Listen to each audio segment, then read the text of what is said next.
আসসালামু আলাইকুম। সুপ্রিয় দর্শক মণ্ডলী, বেনজিরের কি বিচার হবে? আপনারা কি মনে করেন? বেনজিরকে চিনতে পেরেছেন?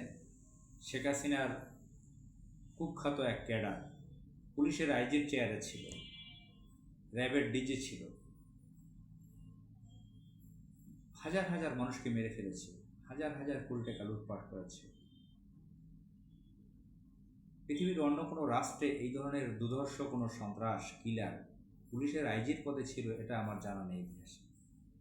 এই আধুনিক যুগে সে আবার তার নামের সাথে ডক্টরেট যুক্ত করেছিল, ডক্টরেট ডিগ্রি বলে, এবং খুব সুন্দর সুন্দর ভাষায় কথা বলতো, মিডিয়াতে স্মার্টলি কথা বলতো, ইংরেজি ভালো জানতো, গোপালগঞ্জ বাড়ি।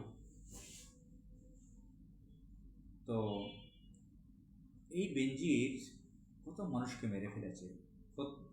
সাবেক প্রধানমন্ত্রী বেগম খালেদা জিয়া তিনিও পর্যন্ত বলেছেন যে বেনজির যে কত মানুষ মেরে ফেলেছে সে নিজেও তা জানে না। এই যে 13 সালের শাপলা চত্বরের ঘটনা আপনারা জানেন, আর তার সম্পদের কথা তো আপনারা জানেন যে রূপকথার গল্পকেও হার মানে। গুলশান, বনানী, বাড়িধারা, কোন জায়গায় তার কি নাই। গোপালগঞ্জের শত শত বিঘা জমি সে কিনে ফেলেছিল। এগুলো তো আমাদের মুখের কথা না, জাতীয় দৈনিক গণমাধ্যমগুলোতে এগুলো এসেছে, ইলেকট্রনিক্স মিডিয়াতে এসেছে, খোদ আওয়ামী লীগের আমলে এসেছে। আমরা জেনেছি যে শেখ সেলিম, গোপালগঞ্জের শেখ হাসিনার ফুফাতো ভাই, তার সাথে একটা বিরোধে জড়িত হয়েছিল বেনজির। তারপরে তার নামে মিডিয়াতে বিশেষ করে কালের কণ্ঠে রিপোর্ট হতে থাকে। তার পুলিশের আইজি পদ যাওয়ার পর থেকে এগুলো শুরু হয়। তা আজকে একটি দৈনিক পত্রিকার একটা শিরোনাম পরে শোনাচ্ছি আপনাদেরকে। দুর্নীতির মামলায় সাবেক আইজিপি বেনজিরের বিচার শুরু। উপশিরোনাম হচ্ছে, বেনজির আহমদ তার সম্পদ বিবরণীতে মোট প্রায় 12 কোটি টাকার সম্পদ দেখালেও তদন্তে প্রায় 15,68,00,000 টাকার সম্পদের প্রমাণ পাওয়া গেছে। এর মধ্যে স্থাবর সম্পদ প্রায় 7,52,00,000 টাকার বেশি এবং অস্থাবর সম্পদ মোট 8,15,00,000 টাকার বেশি। সুপ্রিয় দর্শক মণ্ডলী, আমার কথা আশ্চর্য হয়ে যেতে পারেন। এই কয়েক সেকেন্ড আগে আমি বললাম যে হাজার হাজার কোটি টাকার মালিক, এখানে 15 কোটি টাকার সম্পদ পাইছে। তো আদালতি কারবার তো জানেন, ফুললি এভিডেন্স হাতে না পাইলে তো আর বলতে পারে না। তারা জানে যে এই সম্পদগুলো অবৈধভাবে আছে এখানে সেখানে, সে ডকুমেন্টস প্রপারলি ফুল না পেলে তারা ঘোষণা দিতে পারে না।